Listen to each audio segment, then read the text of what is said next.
His hand tightened around his champagne flute, untouched.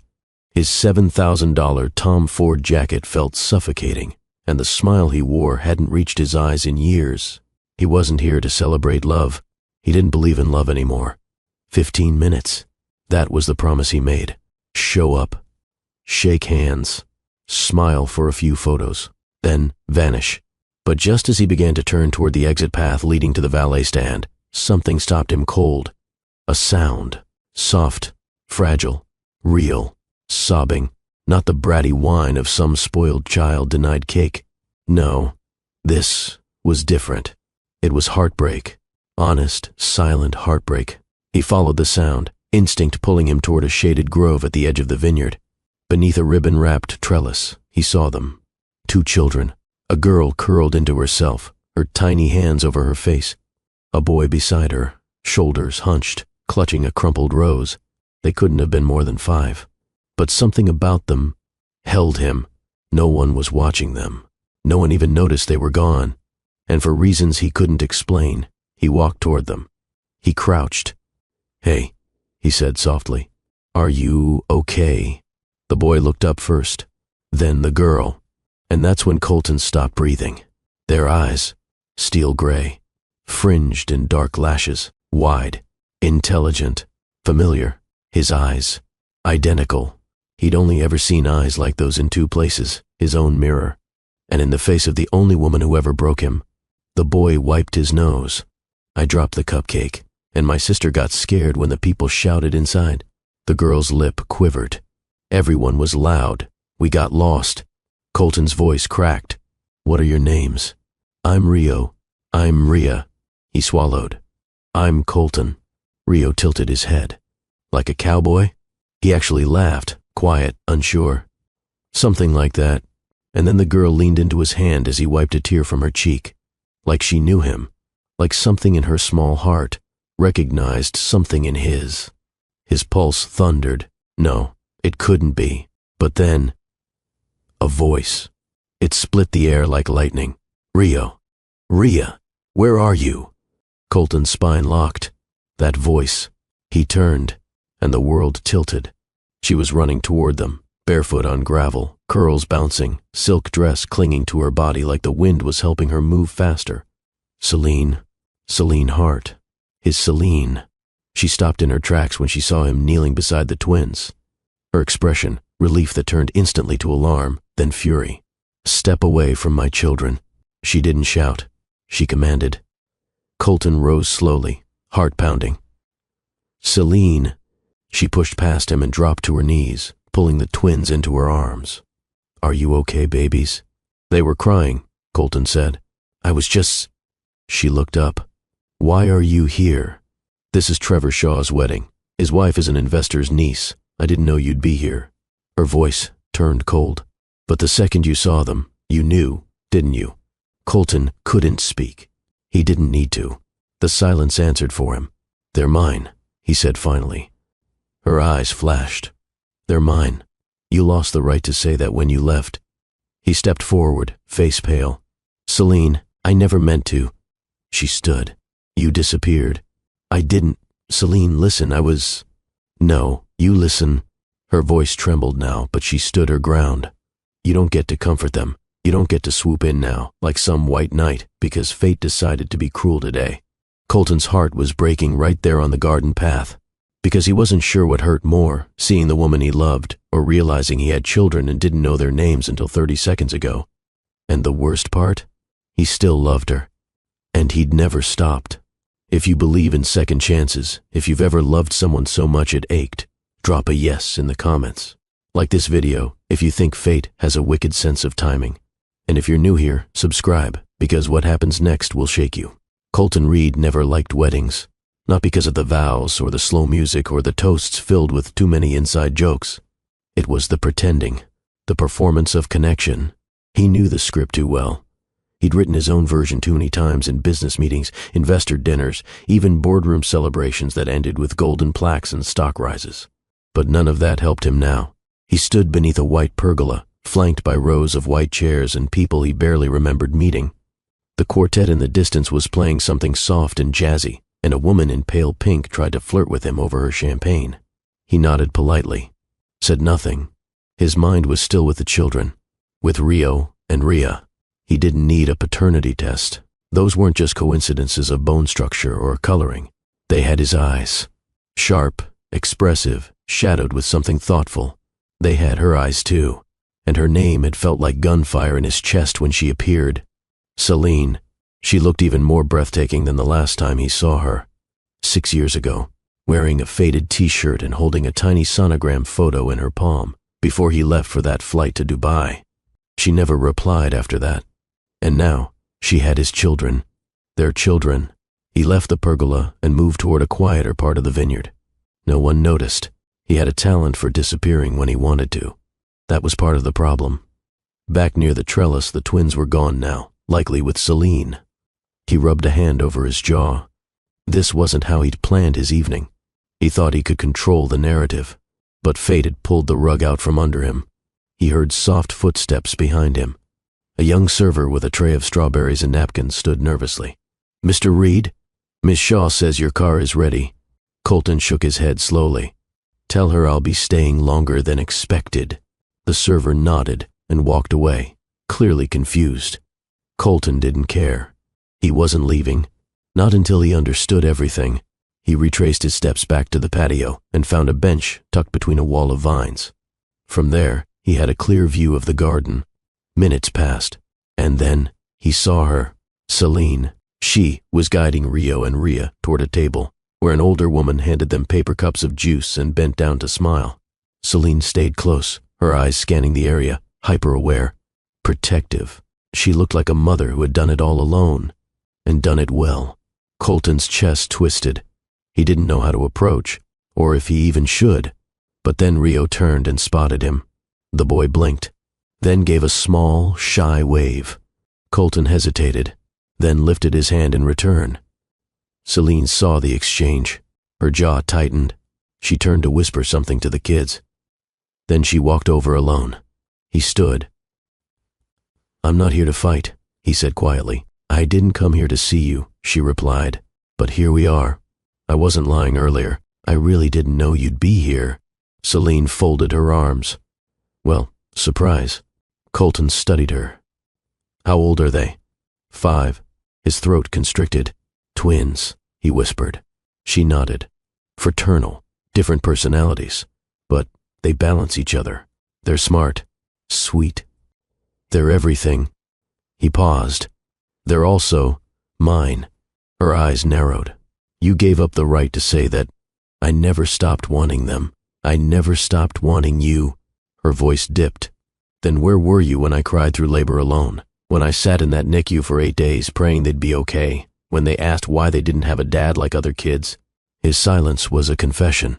"I wasn't ready," he finally said. "I know," she replied. "And that's why I stopped waiting." A group of guests walked by, laughing and clinking glasses. The celebration continued without them. Celine took a breath. "You were brilliant, ruthless, focused. But the minute I told you I was pregnant, your attention shifted. I was scared, Celine. You didn't even show up to the next appointment. I tried to reach you after the Dubai trip. You were gone for months, Colton. Not days, months." His jaw clenched. "I was building something. I thought, if I just stabilized everything, I could come back with something to offer." She looked away. "All I needed was you." For a long moment, neither spoke. Then she said, "You said they were yours. Say it again." "They're mine." "And what does that mean to you now? An emotional impulse? A sense of guilt? Or do you want to claim them?" "I want to know them," he said softly. "To be there." She studied his eyes for a long time. "They love juice boxes and shadow puppets," she said. "Rio wants to be an astronaut. Rhea says she's going to be a poet." Colton smiled faintly. "She has your fire." Celine's voice wavered. "She has your laugh." That landed like a blow. He took a tentative step closer. "I'm not asking you to trust me right now, but let me start. One moment at a time." Celine didn't move, but she didn't walk away either. "I'll be at the back terrace," he said. "If they want to find me." Then he walked away, slowly this time. Not as an escape, but as a man giving space, giving respect. Back at the terrace, he took a seat in the corner where the sun was starting to drop below the hilltops. He watched the golden light stretch across the vines. 5 minutes passed. Then he heard footsteps again. Smaller ones. "Mr. Colton?" He turned. Rio stood there, Rhea beside him, holding a juice cup with 2 straws. "Mommy said we could say hi." Colton smiled, warmth spreading in his chest. "I'm glad." They climbed onto the bench beside him.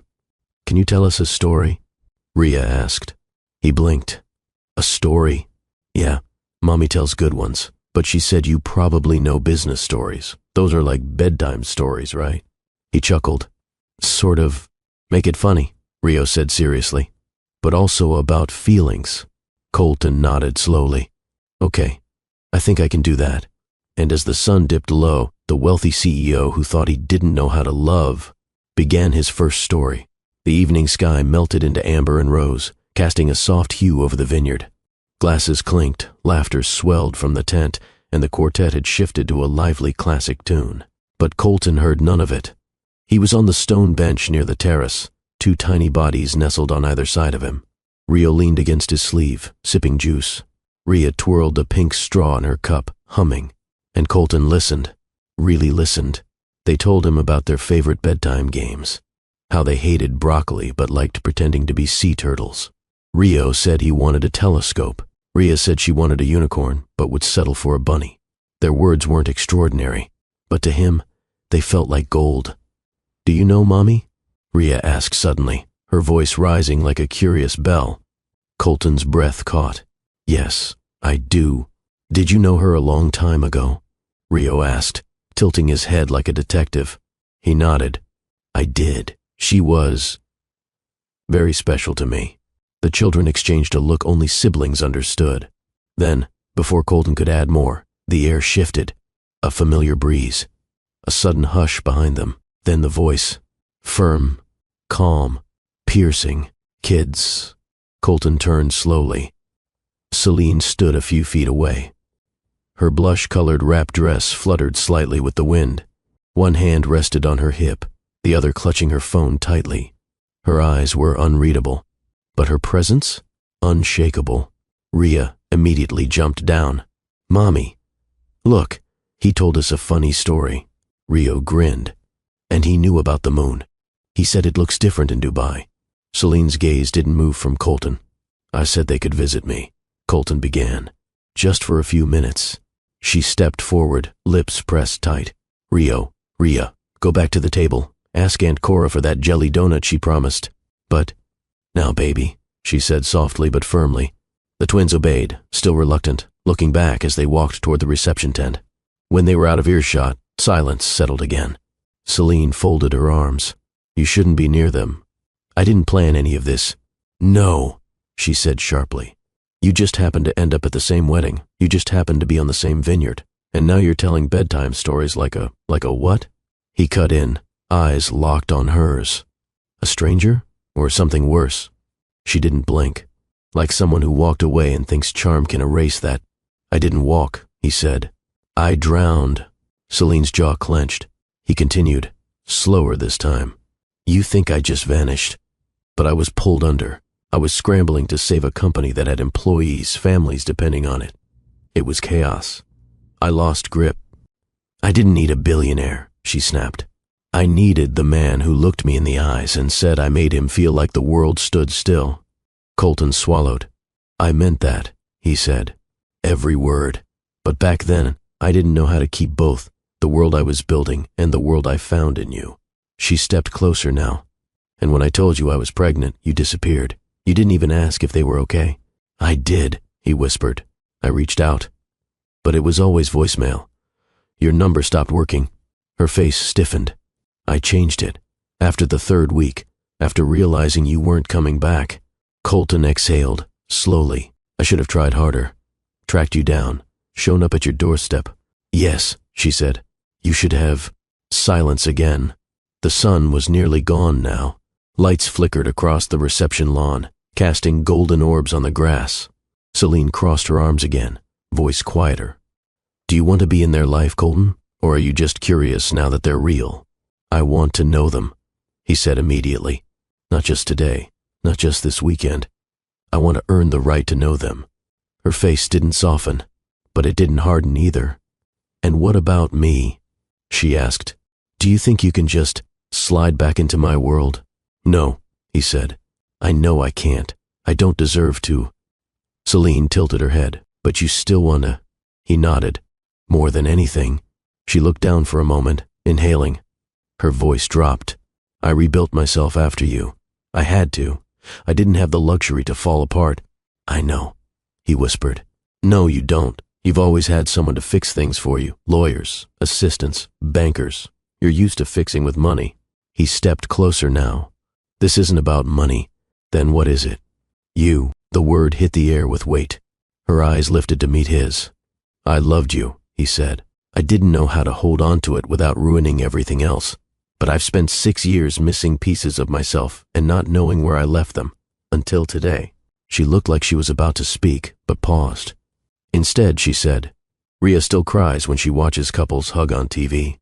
She thinks she's supposed to have a daddy who spins her around after school. Colton looked down, pain shadowing his face. Rio doesn't ask anymore, she continued. He just stays silent, like he decided not to be disappointed. Colton clenched his fists.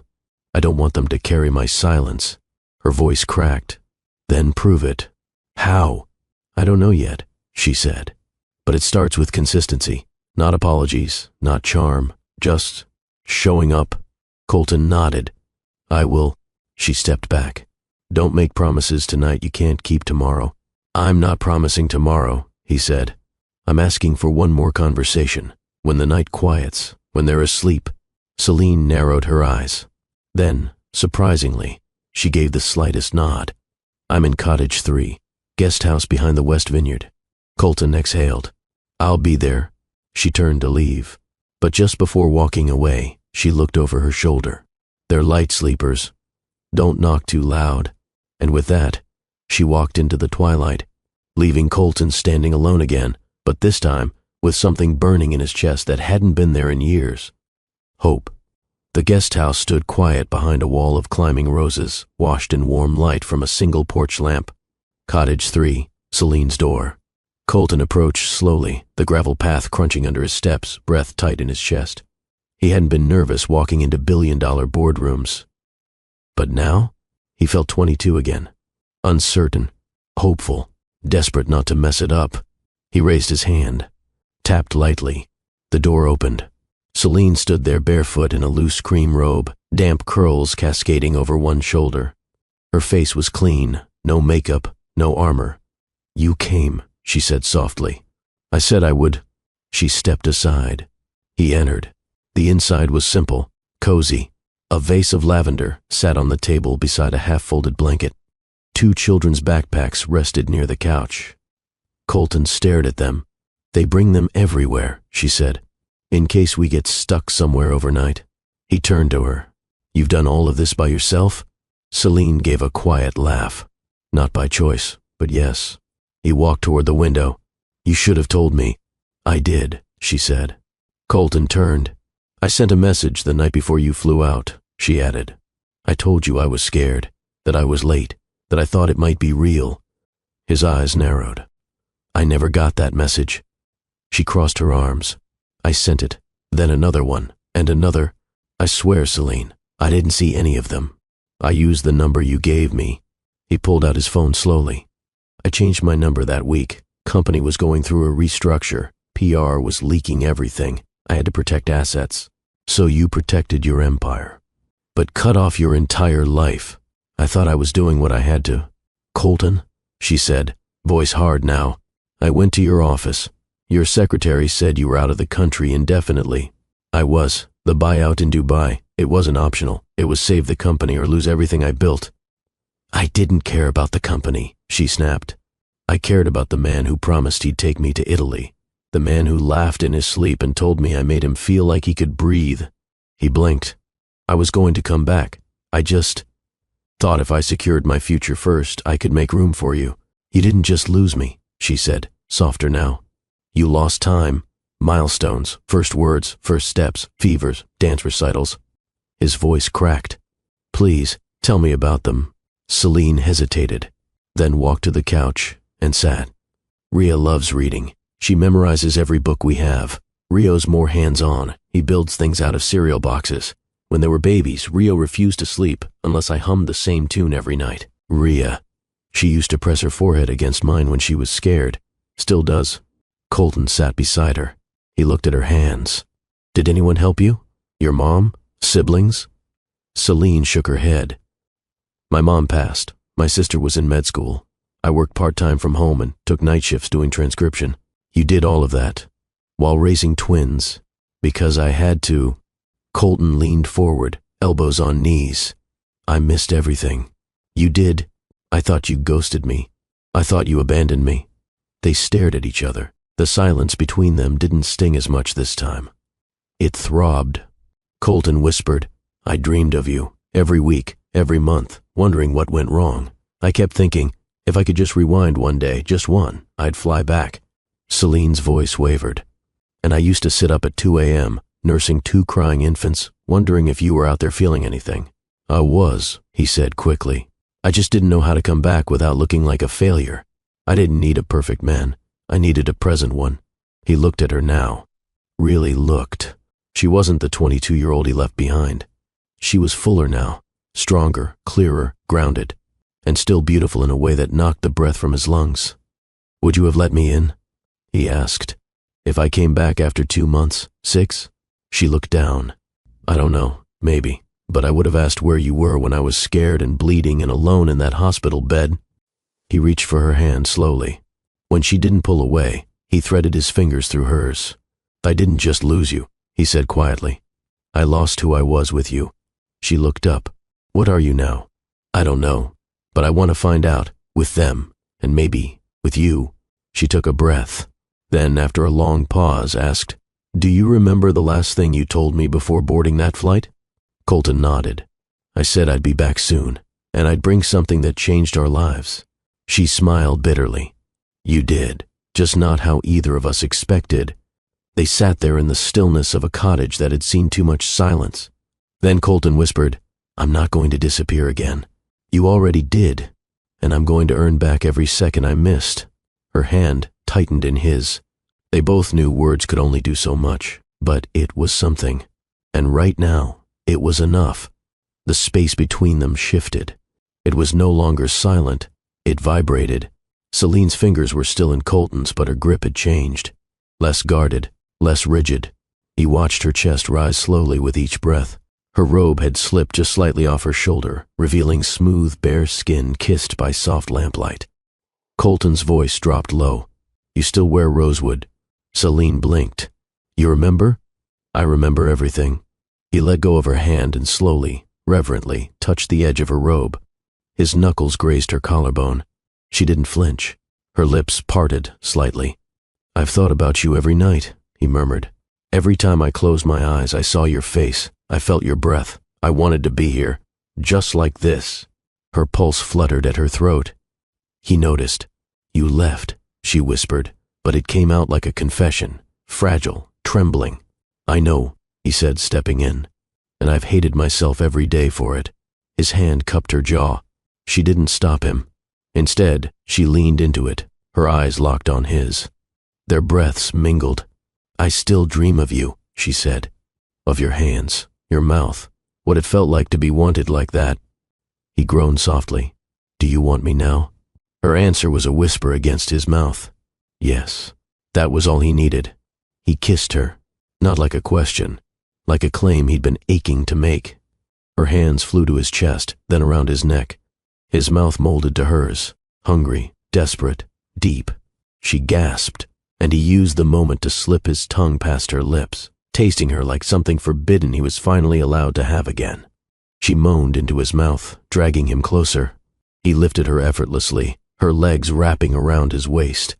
She clung to him as he carried her toward the small couch, never breaking the kiss. Their bodies pressed together, heat pulsing from every point of contact. He settled onto the cushion with her straddling him. Her robe fell open. She was wearing nothing underneath. Colton's breath hitched. You're trying to kill me. Celine smirked, kissing down his neck. You deserve to suffer a little. He groaned, hands running up her thighs, gripping her hips. You feel like home, he whispered. She arched into him, rocking slowly. Then don't leave this time. He kissed her harder. His hands slipped up her sides, thumbs brushing the swell of her breasts. She gasped again, head falling back. You're still the most beautiful woman I've ever seen, he murmured. She grabbed his face, kissed him again, slower now, deeper. His fingers tangled in her hair as he explored her mouth like he was trying to memorize her taste. She was breathing fast now. So was he. She whispered against his lips, "Take me to the bedroom." His voice was hoarse. "If I do that, I'm not stopping. I'm not asking you to." He stood, carrying her again, robe barely hanging on her shoulders, legs wrapped around him like she was made for it. The hallway was short, but he moved slowly, as if savoring every second. He nudged open the door with his shoulder. The room was dim, warm, intimate. He laid her down gently. Celine reached for him again, pulling him down. "Don't make me wait." He kissed her hard, hands sliding between her thighs. She gasped again, hips lifting into his touch. He whispered, "I've missed every sound you make." She whimpered, "Every single one." And as his mouth moved lower, down her chest, her stomach, her hips, he gave her every ounce of the devotion he'd once buried under ambition. This time, he worshipped her like he might never get the chance again. Because for the first time in 6 years, he wasn't rushing. He was home. The door clicked shut behind them. Celine stood in the center of the bedroom, barely lit by the amber glow of a single wall lamp. Her robe had slipped off her shoulders, held now by nothing but a lazy knot at her waist. Colton's chest rose and fell like a man fighting gravity, torn between restraint and the raw need building inside him. She looked over her shoulder. "You're just going to stare?" He stepped forward.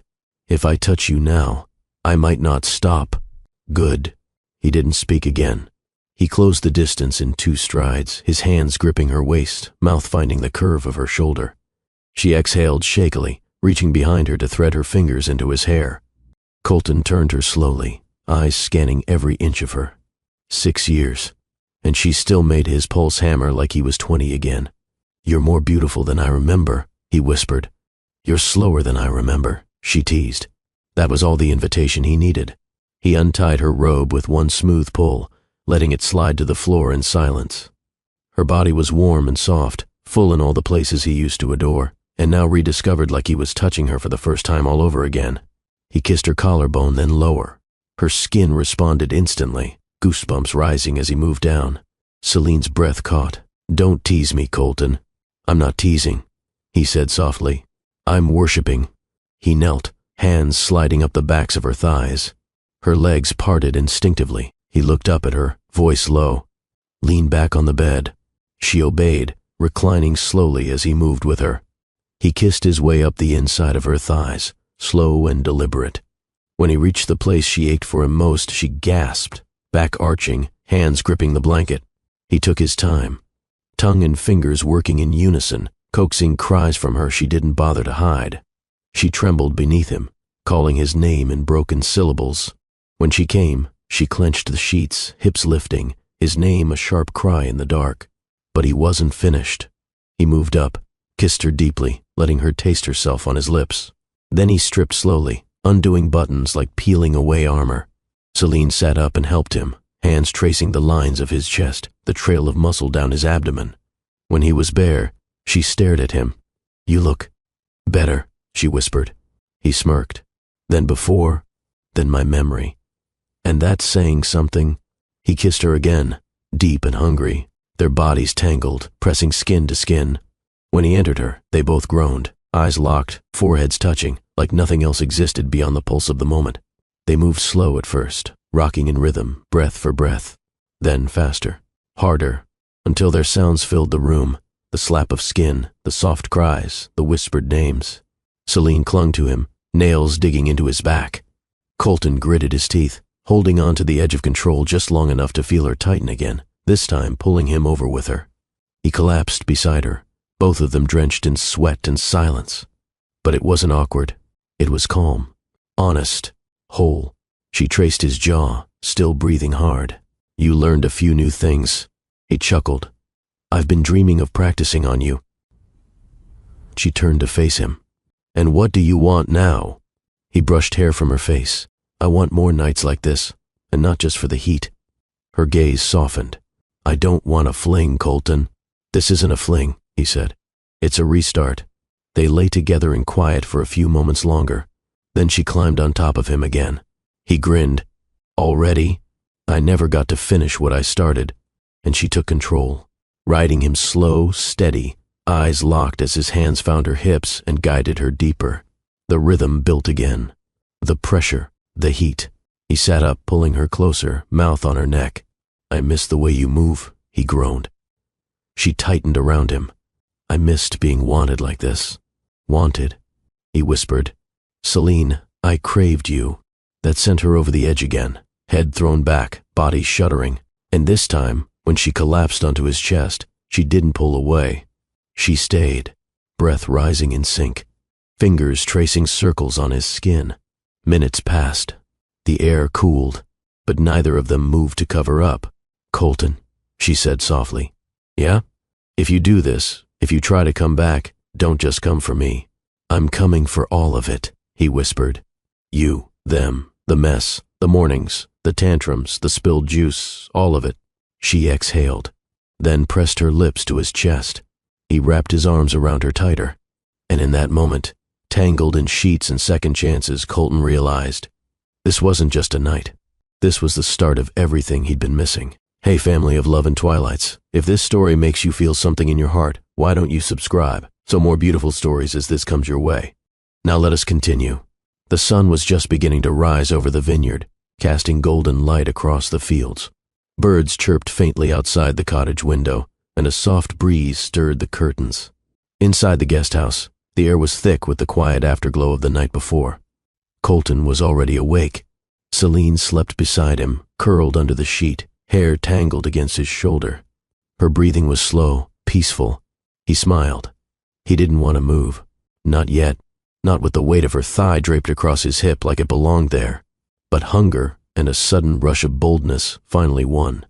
He slipped out of bed gently, careful not to wake her, and pulled on a pair of lounge pants. Padding barefoot into the tiny kitchen, he opened the fridge and found pancake mix, eggs, and butter. Celine had always loved slow mornings. Real breakfast, music, warm coffee. He turned on the stovetop. A few minutes later, he was whisking batter and humming under his breath. The first pancake sizzled on the skillet when he heard the door creak. Tiny footsteps, 2 sets. He turned around and froze. There, in the doorway of the guest house kitchen, stood Rio and Ria. Both wore matching pajamas, one in blue rockets, the other in pink stars. Hair messy, eyes wide. Ria blinked. Mr. Colton? Colton smiled, spatula in hand. Morning, sweetheart. Rio rubbed his eyes. You live here now? Colton laughed. Not exactly, just visiting. Thought I'd make you 2 breakfasts. Ria gasped. Are those pancakes? Sure are. Rio looked at the counter suspiciously. Do they have chocolate chips?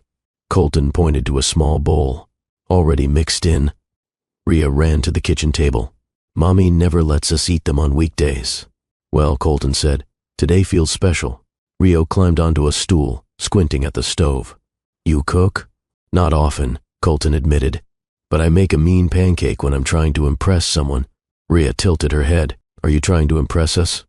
Colton grinned. Is it working? Rio shrugged. The pancakes help.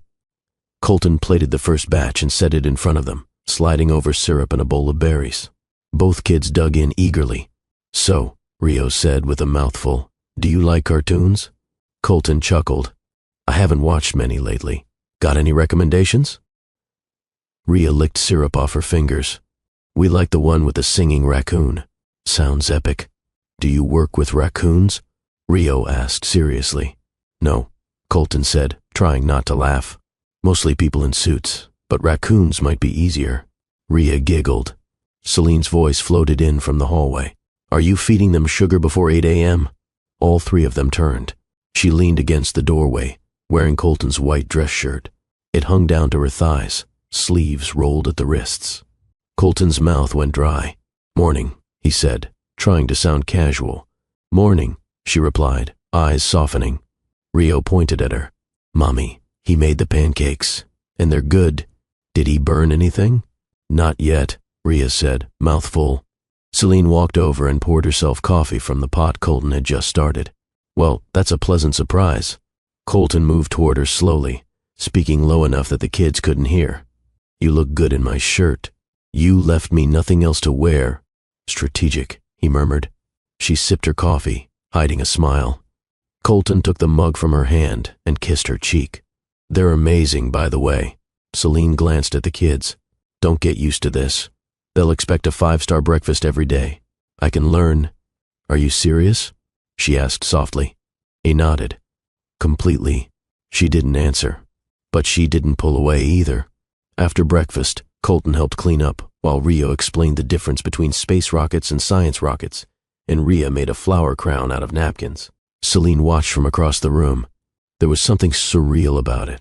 A man she hadn't seen in 6 years, now washing syrup off plates while her children laughed like they'd known him forever. After the dishes were done, Colton crouched in front of the twins. I've got to head out for a little bit today, but can I see you again later? Rio looked up. Will you tell us another story? I'll bring 2. Rhea nodded. Okay, but don't be late. Colton grinned. Wouldn't dream of it. Celine followed him to the door. Outside, the morning air was cool, fresh. He turned to her. That felt normal. It scared me how easy it was, she said honestly. I meant what I said last night. I'm not here for one moment. I know. I'm here for every morning that comes next, if you'll let me. She touched his shirt collar, fingers lingering. One step at a time. That's enough for me. He kissed her again, slow and lingering. She let him, then whispered, We'll see you later. He stepped off the porch, the sound of giggles still drifting through the door. And for the first time in years, he didn't feel like a visitor in someone else's life. He felt like he belonged. The vineyard was quieter the next afternoon. The wedding chaos had faded, and most guests had left for flights or honeymoon plans. What remained was peace, rows of grapevines stretching across golden hills, a soft breeze carrying the scent of earth and sun-warmed fruit. Colton arrived just after noon. This time he wasn't dressed for business. Dark jeans, rolled sleeves, no watch. Celine opened the door with one eyebrow lifted. You're early. I miss them. She held the door wider. They've been pacing since breakfast. Inside, Rio and Rhea were sprawled on the living room rug with coloring books. But the moment they saw him, they dropped everything. Mr. Colton. Colton crouched down just in time for Rhea to throw her arms around his neck.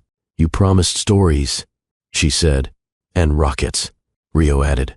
He smiled. I brought both. They spent the next hour under the old fig tree at the back of the vineyard. Colton told a story about a talking briefcase who wanted to become a painter. The twins laughed so hard they fell over. Celine sat nearby on a picnic blanket, watching. She hadn't seen them this relaxed in weeks. Do you always make up your stories? Rio asked. Mid-grape snack. Only the good ones, Colton replied. Mommy tells real stories, Rhea said, about when we were babies. Those are my favorite too, he said, glancing at Celine. She didn't look away. Later, they walked the vineyard trails, small hands swinging between larger ones. Colton knelt often, pointing out insects, sniffing wild herbs, answering 1,000 questions. Celine kept her distance at first, trailing behind, quiet. But by the time they reached the lavender fields, she was beside them. Colton handed her a small bloom. For you. She took it without a word. That evening, they returned to the guest house with dusty shoes and berry-stained shirts. Colton helped rinse the twins' feet in a basin near the porch, while Celine warmed soup inside. Do you like being here? Rio asked, sitting on the porch swing. I do, Colton said. I like being with you. Rhea leaned over. Does that mean you're our daddy now? He paused. Celine had stepped out onto the porch just in time to hear the question. She froze. Colton turned toward the twins. That's something we'll talk about together, okay? Me, you, and your mommy. Rhea seemed satisfied with that. Rio tilted his head. If you stay, do we get bedtime stories every night? Colton looked up at Celine, then back at the boy. I'd like that. Celine watched him tuck them in later, one after the other. Rhea needed her doll beside her. Rio needed the window cracked open just an inch.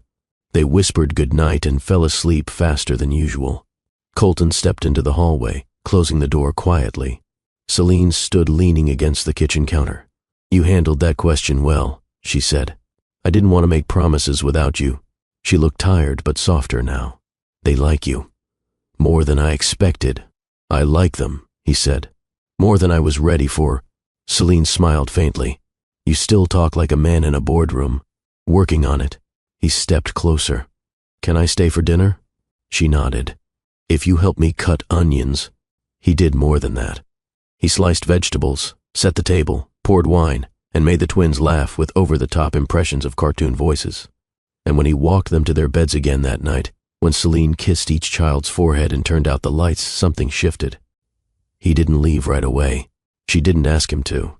Instead, they ended the night on the porch swing, wrapped in the same blanket, watching the stars. You were good today, she said. I was honest today. She looked at him. That's better. He kissed her temple. And she didn't pull away. Not this time. Family, if you are still here, and you feel a heat burning inside of you as you listen to this story, don't forget to subscribe because we are about to enter the heated part of this story. The cottage was hushed again. The twins were asleep. The last flickers of candlelight danced on the kitchen counter, and the wine bottle sat half empty beside two mismatched glasses. Celine rinsed her hands at the sink. Colton stood a few steps behind her, just watching.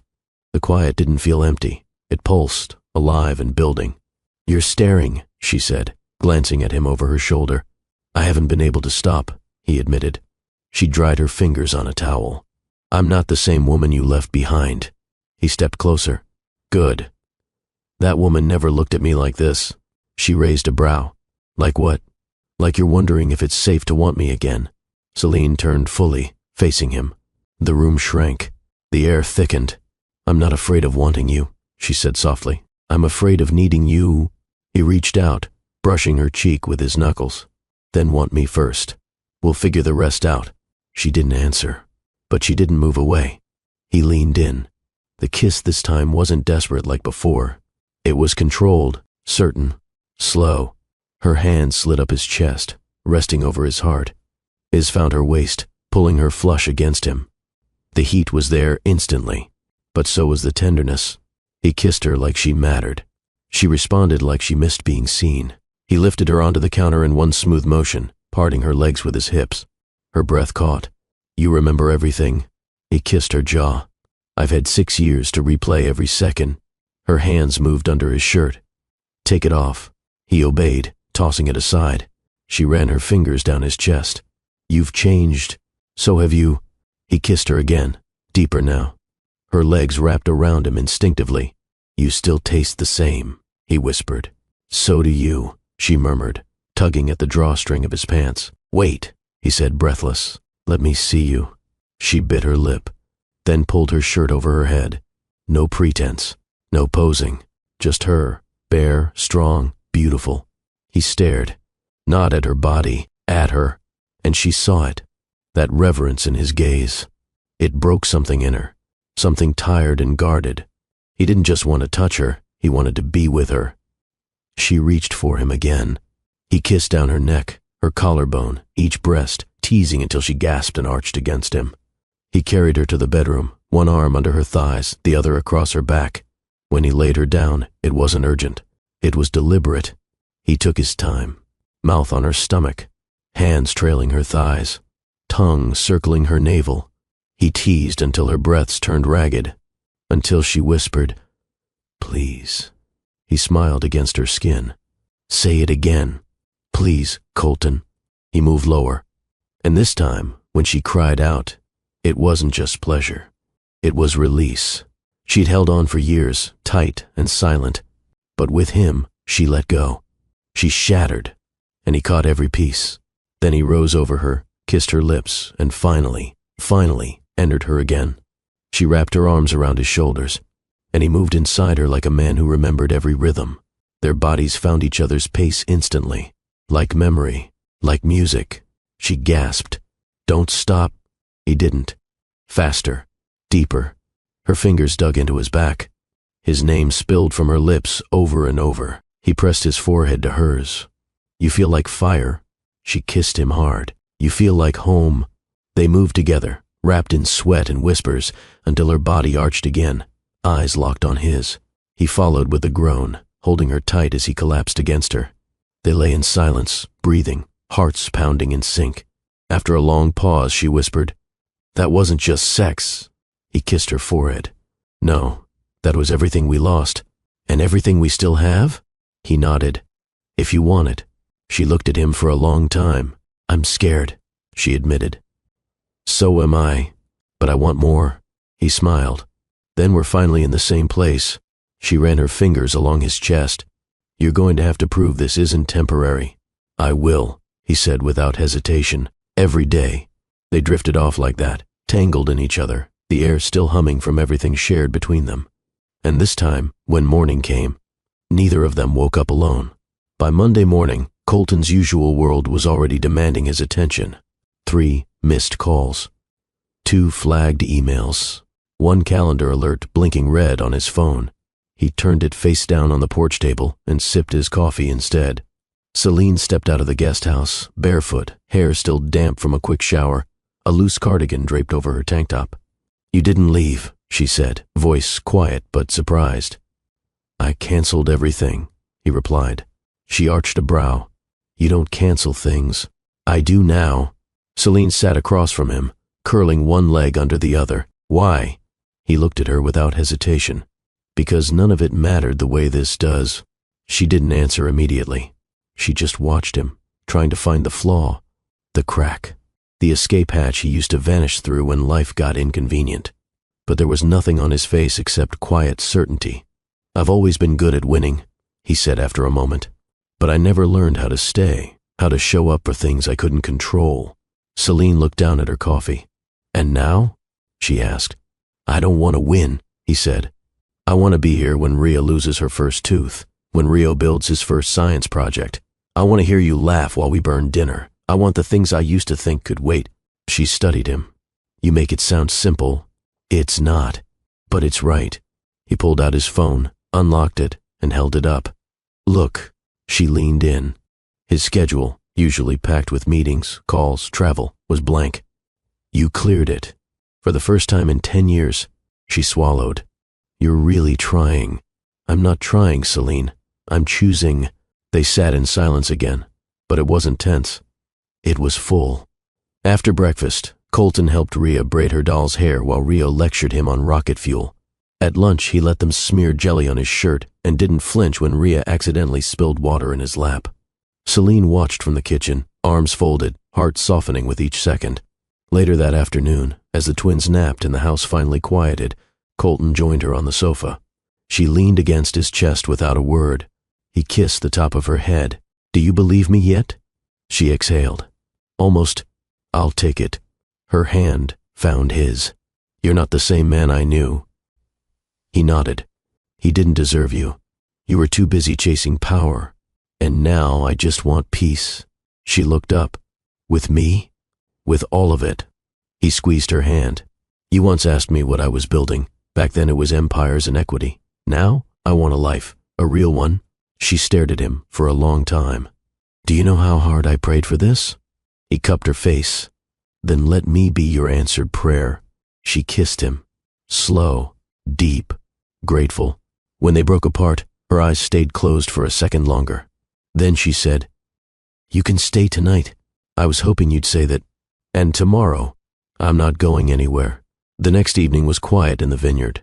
Crickets hummed under the glow of string lights, and fireflies blinked lazily across the field behind the guest house. The twins had built a blanket fort in the living room and were curled up with flashlights and storybooks. Colton sat on the back porch swing, a fleece blanket over his lap, a glass of lemonade sweating in his hand. Celine joined him a few minutes later, barefoot, with her hair tied in a loose braid. "They finally passed out," she said, easing into the swing beside him. "They wore me out too," he said with a grin. "I got schooled in the difference between wizard dragons and dessert dragons." She chuckled. "Rhea invented the dessert ones. They breathe frosting instead of fire. I like that better." A moment passed in easy silence. Colton leaned back. "Do you ever think about what this could be?" Celine didn't answer right away. Her eyes stayed on the horizon, where the last light dipped behind the hilltops. "I try not to think too far ahead," she said eventually. "I've learned not to count on things lasting." His voice was soft. "I don't want to be another person you have to recover from." You already were, she said gently. But that was then. He turned to her. And now? I'm still watching, she admitted. Still, measuring. Colton nodded. I understand. He reached into his back pocket and pulled out a small velvet box. Celine stiffened. He saw it. No, he said quickly. It's not a ring. He opened it. Inside was a delicate gold chain with 2 tiny charms, an R and another R. Rio and Rhea, he said. I had it made last night. Celine's eyes softened. He held it out. I'm not asking you to promise anything right now. Not forever. Just this moment. Let me be part of their world. Of yours? She took the necklace carefully, fingers brushing his. Her voice was quiet. It's beautiful. Not as beautiful as you with them. He tucked a strand of hair behind her ear. But someday, Celine, I am going to ask you something bigger. She looked at him then, really looked.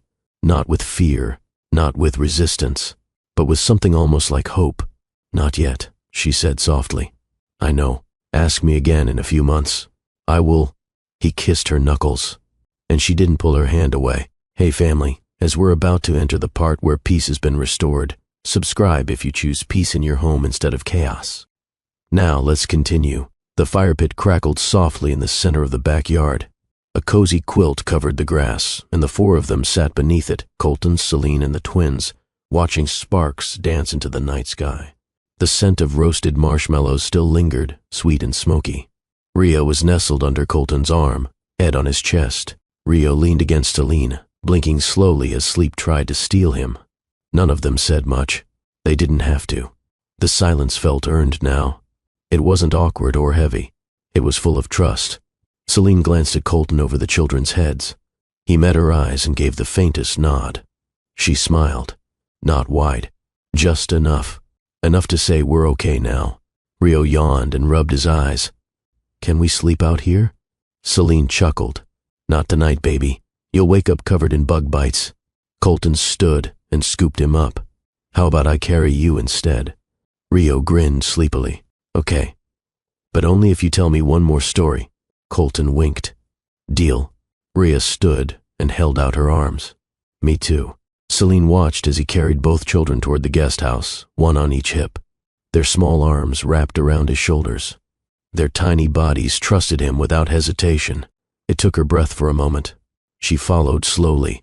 Inside, Colton settled the twins into their beds, kissed each forehead, and pulled the blankets to their chins. Good night, astronaut, he whispered to Rio. Good night, poet, he said to Rhea. They both smiled in their sleep. Celine leaned against the doorframe, watching. You're good with them, she said quietly as he stepped back. I'm learning. You're trying, she corrected. That matters more. They returned to the living room, now dimly lit by a single lamp. Colton sat on the couch. Celine joined him, her knees curled beneath her. For a while, they just sat. Then she said, I never imagined this. He looked at her. What? You, them, all of us, this peaceful.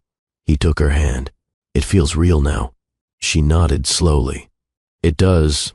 Colton leaned in, resting his forehead against hers. I'm not going to ruin it. She kissed him. Slow, deep. When they pulled apart, she whispered, We still have work to do. I'm not afraid of that. Good. He reached into his jacket, still draped over the back of the couch, and pulled out a folded piece of paper. What's that? She asked. My new calendar. He handed it to her. It was handwritten. No meetings. No flights. Just notes. Monday. Help Rio with poem. Tuesday. Rocket build with Rio. Wednesday. Dinner with Celine. Her pick. Thursday. Walk in the vineyard. Friday. Pancake breakfast. Saturday. Sleep in together. Sunday. Nothing but us. Celine stared at the page, then looked up. Tears lined her lashes, but she didn't let them fall. You really cleared everything. He nodded. This is the only thing I want to build now. She kissed him again. And this time, it wasn't longing. It was peace. The following weekend, the vineyard looked different. Not because anything had changed physically. The vines still swayed gently in the breeze. The hills rolled in soft gold. The sky opened up in its usual wide blue stretch. But for Colton, everything had shifted. This time he wasn't a visitor. He walked the gravel path hand in hand with Celine. The twins ran ahead, chasing each other between rows of grapevines, laughter trailing behind like music. Celine wore a sundress. Her hair was loose. Her smile came easier now. Colton's other hand held a small basket filled with snacks. He'd packed it himself. When they reached a shaded spot near the West Hill, they laid down the blanket. The kids tumbled onto it first, already unwrapping sandwiches. Colton leaned close to Celine. "Is this what normal feels like?" She laughed softly. "It's better." They spent the afternoon stretched out under a tree, telling stories, passing around apple slices, making up poems. When Rhea fell asleep beside her doll, and Rio wandered off to pick wildflowers, Colton pulled Celine gently into his lap. "I like this pace," he said. She rested her head on his shoulder. "I like you in this pace." He kissed her hair. "I used to think success meant never sitting still. And now? Now I know it means knowing what's worth standing still for." Later that night, after dinner and bath time and too many stories, the twins were tucked in and dreaming. Celine stepped out onto the porch wrapped in a thin blanket. Colton was already there, shirt half unbuttoned, eyes on the stars. She joined him. He poured her a glass of wine. They clinked glasses in the quiet. "To what?" she asked. He turned to her. "To staying." She looked away for a moment. "You don't miss the other life?" "I thought I would," he admitted. "But I don't. It was full. But it wasn't rich." She leaned into him. A silence stretched between them, gentle and weightless. Then a small voice broke it. "Are you gonna marry Mommy?" They both looked toward the door. Rio stood there in his pajamas, hair a mess, stuffed dinosaur dragging behind him. Celine froze. Colton crouched. "That's a really big question, buddy." Rio nodded seriously. "But you already live here." Celine smiled, trying not to laugh. Colton glanced at her. "I want to ask her that question one day, but only when she's ready." Rio blinked. "Okay, I'll wait." He turned around and padded back to bed. Colton straightened, rubbing the back of his neck. "He doesn't hold back, does he?" Celine took his hand. "Neither do you. I meant what I said. I'll ask, but not now." She kissed him softly. "Ask me again in a few months." "I will." He pulled her close, holding her like he never wanted to let go. Because he didn't. That night, as they lay tangled in bed again, moonlight washing across their bare skin, Colton whispered, "I used to close deals that changed markets, but this, you, them, you're the only deal I'll never stop honoring." She touched his chest. "This wasn't a deal, Colton." He smiled. "Then what was it?" "A return." She kissed him. And when sleep took them, it wasn't the restless kind filled with wandering thoughts. It was the quiet, steady sleep of people who were finally home. Colton Reed didn't just get a second chance at love. He got a life he never knew he was missing. Not built on power, but on presence, and not led by profit, but by purpose. And this time, he stayed. If you've ever believed that love isn't just about grand gestures, but about showing up, staying in the hard moments, and choosing someone every single day, then this story was for you. Not every reunion is wrapped in perfection. Sometimes, love circles back through chaos, through heartbreak, through years of silence, and still finds its voice. So tell me, do you believe in second chances? Do you believe that people can grow, come back, and finally become the partner they were always meant to be? If the answer is yes, comment "he stayed," like this video to show the power of love that chooses to return. Share it with someone who still believes in the slow kind of love. And if you're new here, subscribe to Love and Twilights for more stories that don't just entertain, they heal. Because love isn't just about finding the right person. It's about being ready when they finally become the right version of themselves.